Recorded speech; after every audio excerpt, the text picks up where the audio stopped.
Hello and welcome back again to Module 2, Lesson 1. And in this video, we're going to talk about the basics of what you'll need to start your freelance business.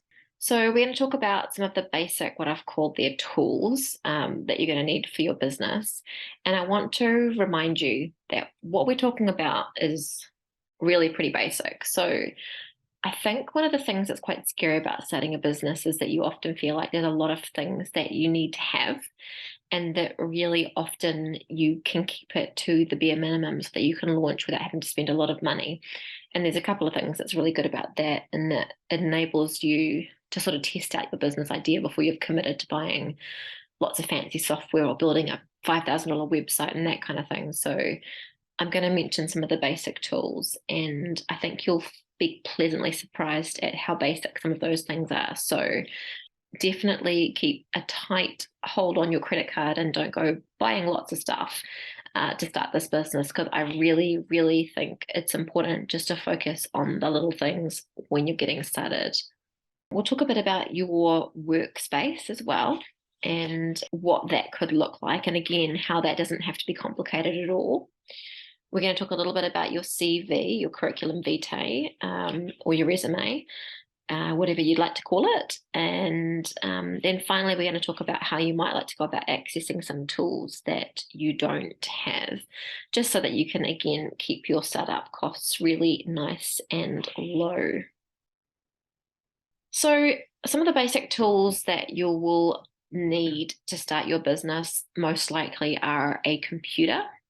And I've said they're laptop preferred. My reason for that is that the laptop's really portable. So if you have to do your work, or you want to do your work from a different location, then you can move it around. So if you were going to buy a laptop, then my recommendation would be to go for a laptop variety. And again, I mean, you could choose, if you can't afford to buy a laptop at this moment in time, you might choose to hire one. You might choose to get a second-hand laptop or borrow one or something like that. So it's good to have a computer. I'm not a computer whiz, so I'm not going to make any suggestions of what kind of computer to get, other than that I've found it for myself personally that having a laptop's been helpful, just because it enables me to move around and take it with me when I travel. And another thing that's I've found really, really important is to have a reliable internet connection. So in this day and age, a lot of the work that we do as a freelancer, we do via the internet. So a lot of the services we provide will require us to have a reliable internet connection. That might be because we need to do Zoom meetings, or it might be because the kind of work that we're doing, we need to be able to access a platform like Dropbox or a client's server system or something along those lines. So internet access is really, really important in this digital freelance world. And, reliable doesn't necessarily mean you have to have a fixed internet connection at your house, but just that you've got some sort of reliable internet access. I know a lot of people can use it through their phone, and I've found myself, I've got a plan that enables me to have a certain amount of data on my phone. It's relatively inexpensive these days to at least get some data on your phone. And again, that's been really helpful to me because I've often done work away from home. So either traveling for work purposes or working from a cafe, or, I quite like the advantage of being a freelancer is that I can do my work from anywhere. So often in things like the school holidays, I'll take my computer with me and work from wherever we are on holiday. But that does require me to have some sort of reliable data access via my phone or a connection at a hotel and that kind of thing. So internet access, again, important, but there's lots of ways you can go about getting internet access. A cell phone is something that I think is generally pretty important to have. That enables you to pretty much work from anywhere as well, but also contactable to talk by phone to people. Pretty important when you're doing a online sort of business as well, to be able to be available by phone. But I mean, if for some reason you don't have access to a phone, or you don't have cell phone reception where you are, then of course there are alternatives. So I guess what I'm trying to get across here is that there's lots of different ways that you can make a business work. Sort of going back to the internet access one, you might be able to get internet access at the library. You might be able to use a computer at a library or something like that, So I'm really loath to see people spending loads of money that they don't have to start a business. I think that's not always a great idea. It depends on your personal circumstances, of course, but I really don't like to see people going into debt to start a business, particularly in the early stages, or if you're not really confident that you're going to be able to bring in lots of work straight away, because then you've obviously got liabilities that are going to cost you money, but not always necessarily a reliable income stream straight away. So just get what you need, but don't sort of go crazy, is kind of what I'm saying. Again, something else that is good to have is an email account. In most cases, you can get a perfectly good free email account like Gmail. Sometimes people like to upgrade and have a G Suite email. I'm sure there's other platforms, but G Suite's the one that I'm familiar with. And so that's where you get kind of like an upgraded Gmail account. So you might have the website. So if it was me, I might have a website that is kellydawson.com, and then my email might be kelly@kellydawson.com. There is a cost for that. It's not huge. Last time I had a G Suite account, it was, I think, around about $10 a month. So look into that if that's something you want to do, and have it line up nicely with your web address. But again, nice to have, not really a need to have. You could get away just fine with professional looking Gmail account. Like mine is one with my name in it, and then often you can add a number or your business name or something like that into the title, so that it looks really professional. It's not sort of like some random funny email address you had from high school, but one that's reasonably professional. And then another basic tool, which is nice to have as well, is a timekeeping system. Again, it's not essential to have anything flashy for this, and there's definitely free applications that you can use. But I think it's really important as a freelancer to keep track of your time, because time as a freelancer is money. So you want to be able to have a system of recording the amount of time that you're doing, into which client it's for, and to have a good description as well of whatever it is that you're doing, so that you've got that for your invoicing purposes and record keeping purposes. So I currently use a timesheet app, which is really good. You can have it on your phone, you can have it on your computer, and I find that really helpful. That's a paid one, but if you do some research, you'll be able to find free ones that you can use. But to start with, I just used a Excel sheet. So I had Excel on my computer, and it's enabled me just to put in the date, the client name, a description of whatever it was I was doing, like writing a letter, or doing invoicing, and then 1 hour of time, or whatever it was the time was that I did.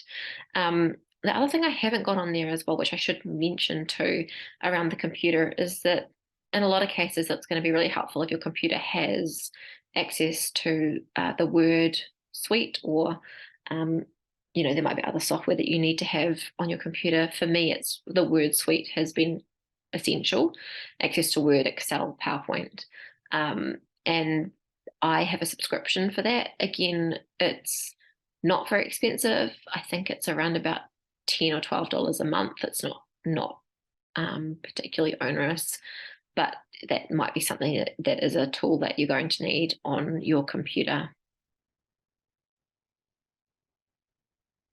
Your workspace. Now, again, people might be thinking that you need to have some sort of fancy workspace or an office or whatever, but a lot of my work is done from my kitchen table, and I think that's true for a lot of freelancers. You might be having meetings on Zoom and the like, and so you might like to have a nice clean wall behind you, or a picture or something like that. But you don't have to have anything really fancy. You don't need to have a Instagrammable office space. Most of the time, no one's going to see it. All they're going to see if you're on Zoom is the wall behind you. So think about that. The only thing that I think is quite important is to have a space where it's reasonably quiet. So if you're, if you're doing Zoom meetings with a client, you might like to make sure that there's no car noise, or if you're sitting in a noisy cafe or something like that, you might not be the best. So you might just like to, pick your workspace based on what you've got going on. You might think, oh gosh, I can't do work with kids in the background, and there might be circumstances where it's not appropriate. But I've found the last few years, obviously, with COVID and a lot of people working from home with their children, the expectations are a lot lower than perhaps what they used to be, and most people are pretty used to a little face popping into a meeting every now and then, and are really understandable, and actually it's kind of quite relatable. So yeah, your workspace is not something that needs to prohibit you from being able to start your freelance business. You don't need to hire a fancy office. You don't need to go into one of those co-working spaces unless you want to.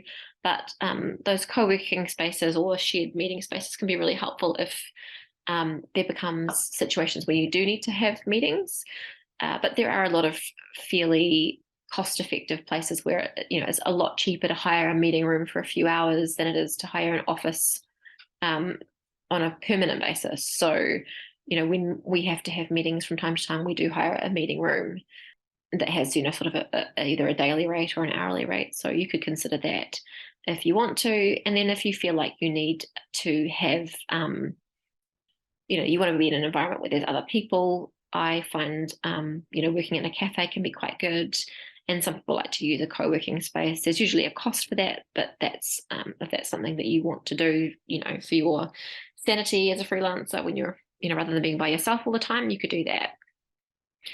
And then meetings, I've put a note there. As I've mentioned, most of you will be aware that there's a lot of meetings that take place by applications like Zoom these days. WebEx is another one that I've used. Some people use Microsoft Teams, lots of different applications where you can host meetings online.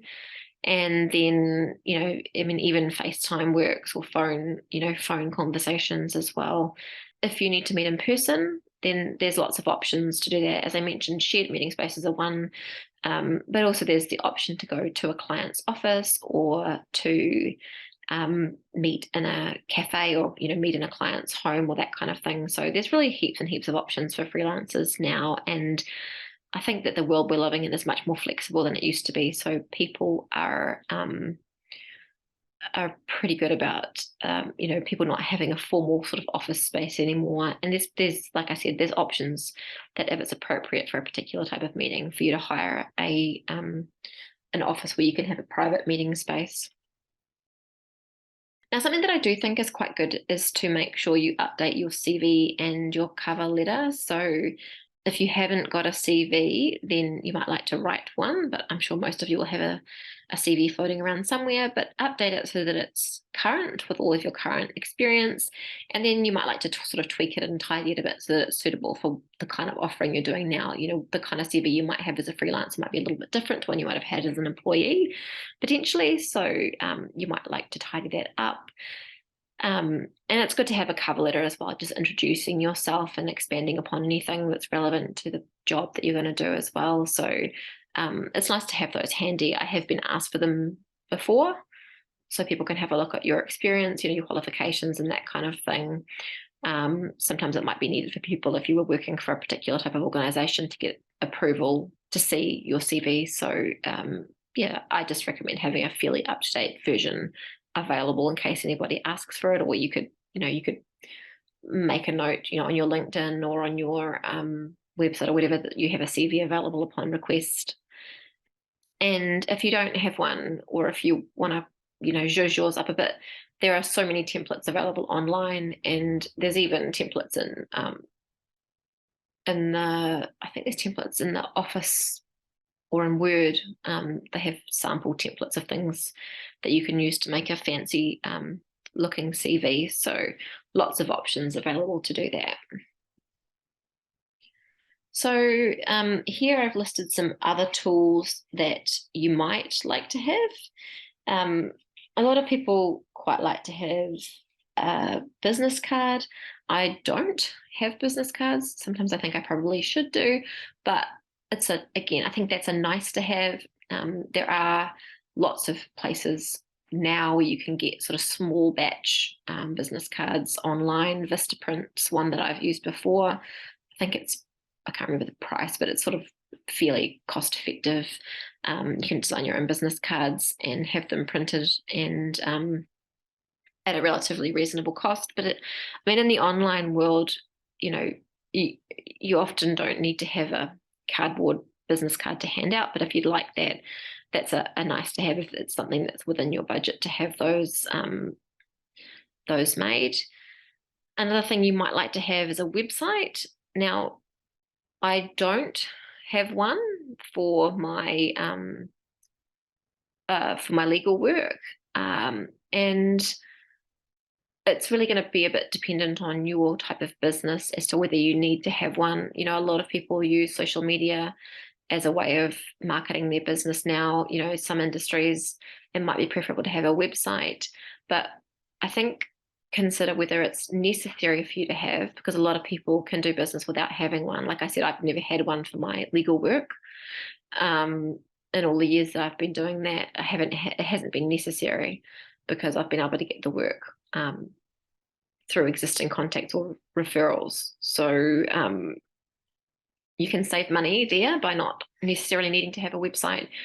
And if you do want to have a website, then there's lots of cost-effective web platforms that you can create them on, things like Wix or WordPress. I've had WordPress websites before, and I set mine up through a platform called No Hassle website because that's a really user-friendly, sort of low-tech thing you can use to create websites. But there is, of course, a cost to most of those websites, or there are some that you can do a sort of free basic web page, but most of those will have some sort of marketing on them. So in some respects, it's probably almost better to not have them with sort of lots of ads and pop-ups and things on them than it is to have, one of those really basic ones, but that doesn't look very professional.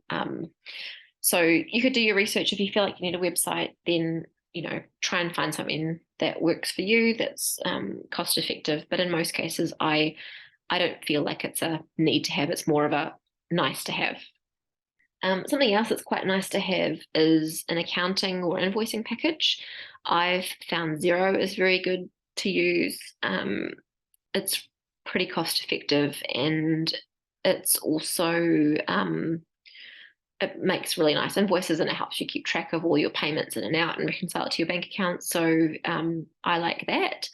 Again, there's lots of other ones that are available. So really up to you if you want to have an invoicing or accounting type package. But in the early days, I really did most of my tracking again with Excel sheets, and I had a Word template that I used for making my invoices, just to keep the costs down. You just have to be able to keep a good track of that. Yeah, so if you have an accountant, you could talk to your accountant about what they need to see, and you can just keep track of that information, the information that you need to have, in a spreadsheet, and keep all of your invoices and all of your receipts and things for your tax time in a file on your computer. So yeah, you don't need anything super duper fancy, just a basic system that works for you for keeping track of your accounting.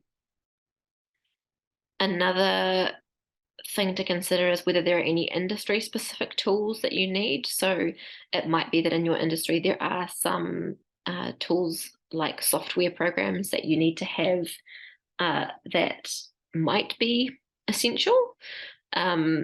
You'll know that better than I do about your specific industry, but have a think about whether there's any specific tools that you need to have. And again, do for yourself a bit of a weighing exercise as to whether those are nice to haves or need to haves. And if they're need to haves, then you might like to think about whether they're things that you personally need to have, or whether there's other ways that you can access them. For example, it might be that there's things you can access, that your clients have. They might have access to the kind of software that you need to use. So you might be able to save yourself, money by just saying, oh, do you have a login that I can use for that software, if that's appropriate. Another tool that is good to have, and I think it's pretty essential really, is some sort of file storage or backup type system. So I use Dropbox. I use Dropbox to store files. I use it to keep copies of my invoices. I use it to store things like these videos. You can always have the old-fashioned sort of backup system of having things on external hard drives or USBs or that kind of thing. But I like to have a form of electronic file storage. It's also really helpful when it comes to having to share things. So if you have, client projects that you're working on and you have to share documents with clients, to have some sort of system like cloud storage or a Dropbox type system where you can store your files, back things up, and then also share them on to clients. And again, most of those sorts of things are fairly cost effective to have. Just a good idea to have whatever that you have to make sure it's really nice and secure so you don't end up losing important documents. And then the other thing that is really handy is to have some sort of diary or calendar system. I use a bit of both. So I find that the online calendar that I have in my computer, and sort of linked to my Outlook, is really helpful. I use that to keep track of my deadlines. I use it to keep track of meetings. It integrates with Zoom. So if people invite you to Zoom meetings, you can have them come up. The Zoom meetings come up in your calendar with the link to the Zoom and that kind of thing. So I find a digital calendar really helpful. It also syncs to my phone. So I've got my calendar with me everywhere. If anyone says, are you free for a meeting? Then I've got a digital version of it. But I do also quite like having a hard copy of the calendar on a wall, just so that I can see the year kind of in front of me. But that's just my personal preference. You do whatever works for you, but I definitely think having a digital version that you take with you everywhere, given that most of us have our phones with us everywhere, is really helpful, just sort of, so you can keep track of what you need to do. I also like something to have that has reminders so that I don't forget, so that I can set it up so that if I've got a meeting tomorrow at midday, that I'm going to get a reminder today that tells me I have a meeting tomorrow at lunchtime. So that works well for me, and I'm pretty sure that will work well for you too. So accessing tools. So, it can feel like when you're starting a business that there's a lot of things to pay for. So there's different ways that you can access tools if you don't have a big budget. Obviously, first off, self-funding them. So if you've got the ability to buy the things you need, then that's one option to do. Another thing is that you can see what you can rent. So, if you can't afford to buy them, or it's not, or you want to sort of give things a go and see how it goes before you start spending big amounts of money, then you might like to hire a computer or hire a camera or whatever it is that you need to hire the equipment. Like I mentioned previously, sometimes your potential clients might have access to the things you need. So, like databases or software, or those kind of things that you then don't have to pay for yourself because they've already got access to them. So it's worth asking the question. You might like to consider whether it's possible to share a subscription. So maybe you've got a friend who is in the same industry as you, and there might be cost savings if you're able to somehow share subscriptions, if that's appropriate, with whatever the software or program is. And then that could be the same with workspaces, for example. If you need to use if you want to have an office space, you might be able to find a cost-effective office space that you can share with other people to keep the costs down. Sometimes membership sites. So I've said membership sites here. So sometimes if you're a member of a particular organization, you can get access to certain resources or, industry specific libraries. I know there's been times, for example, in our property business where we've been members of the Property Investors Association, and sometimes they've got access to cheap or free resources as being a member. So consider whether there's anything that you're a member of or that you want to be a member of that might give you access to resources that would otherwise cost you a lot. Libraries are great resources. Local libraries have lots and lots of resources available online. I think there's some things we have to be a bit careful about whether you're able to use them for business purposes or personal purposes only. So consider that, but see what's available. And then also, make the most of what you can of free resources. There's heaps of things like Canva, and Unsplash is one where you can get sort of stock photography to use for social media or websites and that kind of thing. Zoom, Dropbox, most of these things have some sort of a free subscription that you can sign up for. So you can make the most of that. And if you need to, then later on, if you need more space, you can upgrade to a paid version. So I've put a few different links there for you to have a look at if you're looking at creating a website. Wix is one that's relatively user-friendly that I've used before. They have free websites and some reasonably cost-effective paid plans as well. And then No Hassle Website is one I mentioned earlier, that they've got a subscription package that you can pay for that is gives you a WordPress website, but they have sort of pre-set up templates that make it a lot easier than you starting from scratch. So that's a good option to consider as well.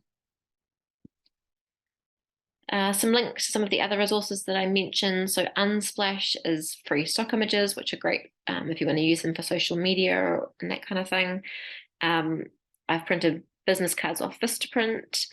Canva is great for doing social media, but I know a lot of people use it for things. I've used it for ebooks before. You can use it for a whole heap of things. Most people, if you're not familiar with Canva already, have a play around with it, but I'm sure many of you will have come across it before. And then Xero is the accounting software that I use. So I've put a link to that there as well. So Action Station, you might like to make a list of tools that you need for your business that you don't yet have access to, and think about where and how you'll access those tools. So you might like to do some research on the kind of computer you might want to get if you haven't got one already. In many cases, you'll be able to use the one you've already got, so you don't have to worry about investing in that. So think about whether you really need to have particular tools, and then make a plan to get anything that you desperately do need to get. So if you have to borrow things or hire things, then definitely consider that as an option to help you get started rather than getting stuck and not being able to start your business. And then if you haven't already got one, I would recommend that you update your CV and prepare a cover letter so that if someone asks for it, you've got that really handy and you can send that out quickly to help you to secure a job. All right, so that is that for our first lesson of Module 2. So in our next lesson, Lesson 2, we're going to talk a bit about business setup.